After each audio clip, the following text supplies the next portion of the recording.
Sağollaşlar, yaxşımısınızlar. Bugün biz mush function to'g'risida texnik fikrlab so'zlamoqchi. Oldingi sana biz functiondan qanday bo'lganligini, qanday yozilganligini, formatsini az-to'l bo'lsin bilib oldik. Shunga hozir qanday qilamiz degan vaqtida biz bir qo'shish ishini qo'shadigan ikki sonni bersak, ikki sonni qo'shib yig'indisini biz qaytarib bera oladigan mana bir funksionni yozib boqmoqchi. Aldığın san bo'yicha biz function yozish uchun oldin bir yasaydigan narsani yozamiz. Masalan, public void public static. Masalan, hozircha buni qarqulachadlab turaylik, keyincha barbara ishkarlab buni tushuntiramiz, buningda boshqa usullarni ko'rsatamiz degan. Public static ni yozib oldik. Ikkinchi qadam nima? Return types. Return types nima deganda bu function nim narsani qaytarib beradi degan. Mesela Polos'tan bizga nima qaytarib berdi, bu bizga Polodan birini qaytarib bergan o'xshash. Bu bizga nima qaytarib berdi? Biz ikki sonni qo'shib yig'indisini olmoqchi, yig'indisi cho'qim bir son. Biz ikki qanday sonni qo'shmoqchi? Biz ikki to'liq bo'lgan bir integerni qo'shmoqchi. Shunga biz qaytarib bergan yig'indisimi cho'qim bir integer bo'ldi. Shunga buni return typesini int deb yozsak bo'ldi. Anken ikkinchi qadamda biz buni ismini yozamiz. Ismini biz sum deb qo'yib turaylik. Üçüncü qadamda xurishlarni yozamiz. Xurishlar qanday deganda ikki sonni qo'shmoqchi. Ikki qanday san, ikki yana to'liq san, ikki integer. Integer deb xarakterni yozib, ism beraylik. A deb ism beraylik. Integer deb xarakterni yozib, yana B deb ism berdik. Ikki tal xurishni yozib tirnoqlashtirdik degan. Endi bu funksiyaning ichida bir muncha biz ijro qilgan kodlarni ichiga yozamiz deymiz. Qanday kodni ijro qildi degan vaqtida A ga B ni qo'shadi degan. A ga B ni qo'shgan sonni biz yana bir integerning ichiga saqlaylik. Masalan, integer sum deb ism qo'ysak, bu nimaga teng deganda A ga B ni qo'shganga teng bo'ldi. Lekin return qilishimiz kerak. Return types var. Odatda function return kelgan vaqtida tugaydi, oxirlashadi. Undan keyin return bizga biz bermoqchi bo'lgan narsani return berdi. Lekin bu return types cho'qim biz ma'lumot yozgan return type bilan o'xshash bo'lishi kerak. Men int deb yozgan bo'lsak, menga cho'qim bir integerni return qilish kerak. Biz bu yerda bularning ikkisini yig'indisini, ya'ni sumni return qildik degan gap. Sum bir integer bo'lganligi uchun mash2 xarakteri o'xshash bo'ldi. So'ng bir to'g'ri bo'ldi degan. Mash2 ismi o'xshash bo'lib qopti. Men buni mav function ismi bilan mav variable ismini ilishib ketmaslik uchun men sum2 deb yozib qo'yay. Ismini o'zgartirib qo'yay. Sum2 degan function ismi ikki sondan qo'shilsa mav bir variable bunday tushunsak bo'ldi. Endi bu function yozib qo'ydik. Qanday ishlatamiz deyaptida, buni ishlatilganning bir necha xil usullari bor. Birinchisi ayrimlam misollar yozib qo'yib ishlasak bo'ladi. Masalan, buni main ishlatamiz, chunki odatda bir funksionni har qanday kodni ma'lumotchi bo'lsak, biz deb o'tgandek cho'qim main ichida ma'lumotlaymiz. Main ichida ma'lumot bo'lmaydi. Cho'qim bir main function ichida ma'lumotimiz kerak. Sonra qanday yozamiz deyapti?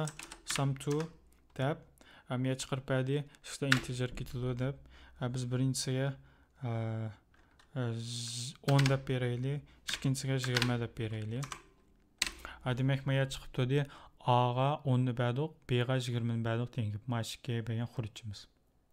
Endi buni ma'lumot boqaylik. Bu ma'lumot bo'lgan hech qanday narsa ko'rinmadi. Undaq bo'lsa bu kodimiz ma'lumotmi? Ma'lumotni tekshirib beqish uchun biz kodning ichiga bir xat yozib boqaylik. Kod ma'ndi deb bunaqasi yozib qo'yay. Yana bir ma'lumot boqaylik. Kod ma'ndi degan gap chiqdi. Demak, bizniki miyada chaqirganimiz ma kodni ishlataldi degan gap. Ishlatanmagan bo'lsa, vaqtmi mayadagi 8-qo'rdagi kod ijro bo'lmaydi. Ijro bo'ldi deganda kodni ishlatdik degan gap.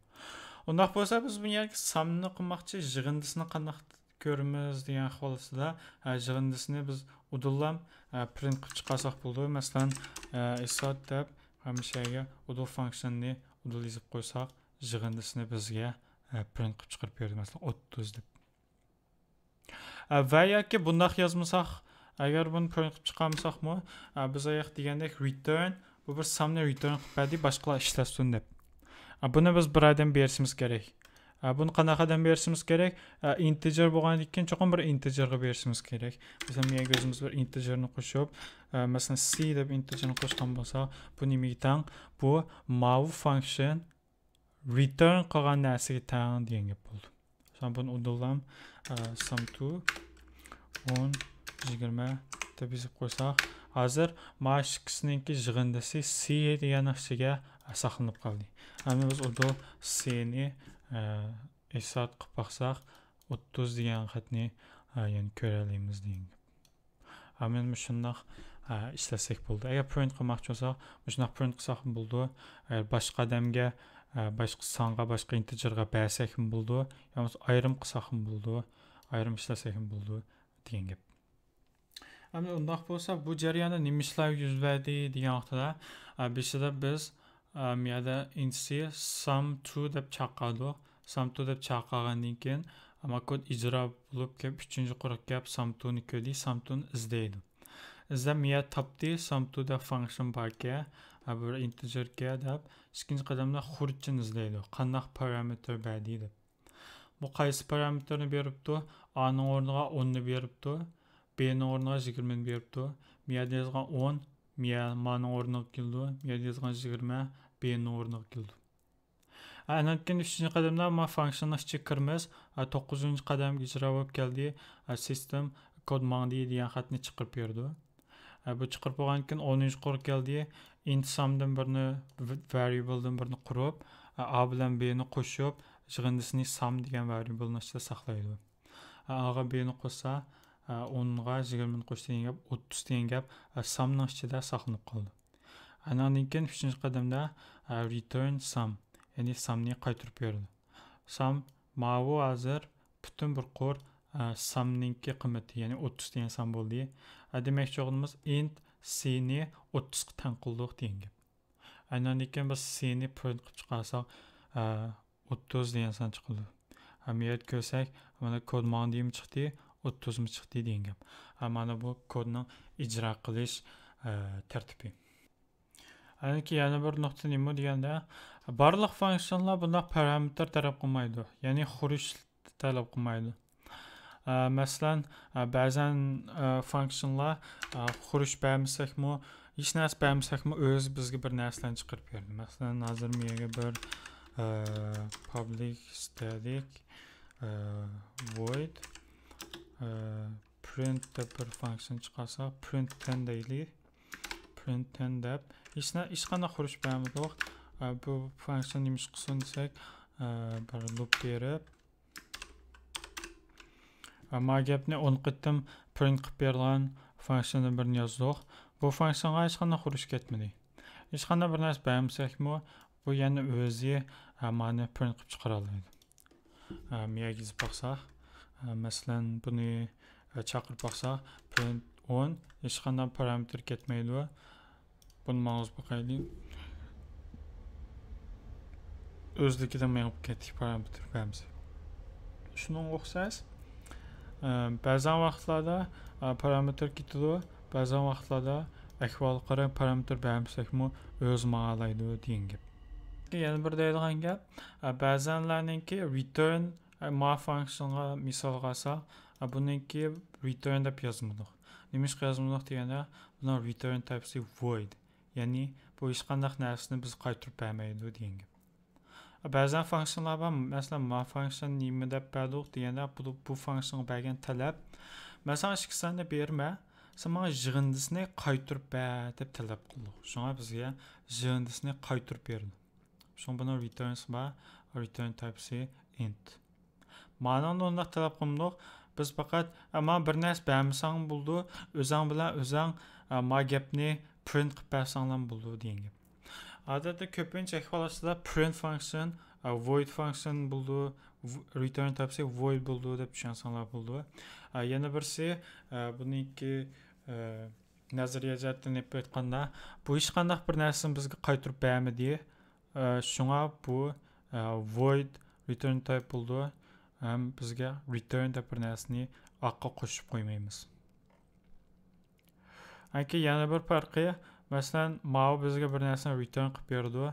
Biz return qilib bergan narsani boshqa narsani ichiga saqlab olamiz. Masalan, int c deb saqlab olamiz. Int c yana boshqa yerlarda buni shu sonni, shuni qimmatini ishlatalaydi degan gap. Lekin mana void funksiyonda bu bizga hech qanday narsani qaytarib bermaydi. O'zi bilan o'z bir narsalarni print qilib keldi. Biz bu narsani hech narsa saqlay olmaymiz. Masalan, men hi degan bir string, biz buni stringni bir stringni ichiga saqlay olamdik deb sinab boqaylik. Masalan, string s equals mau deb qo'yaylik. Bir aqlam qizil chiqib, bizga return type'ni stringga o'zgart bo'lmasa xatolik kelib chiqadi deb qizil xatolik chiqdi. Bu nimani tushuntirdi deyaptida, agar return typesi bo'lsa, lekin biz bunun qimmatini boshqa yerlarda ishlatalaymiz. Masalan, int c'ga bera olamiz, sen mening qimmatimni ishlat. Masalan, men berdim deb return qilib bera olamiz.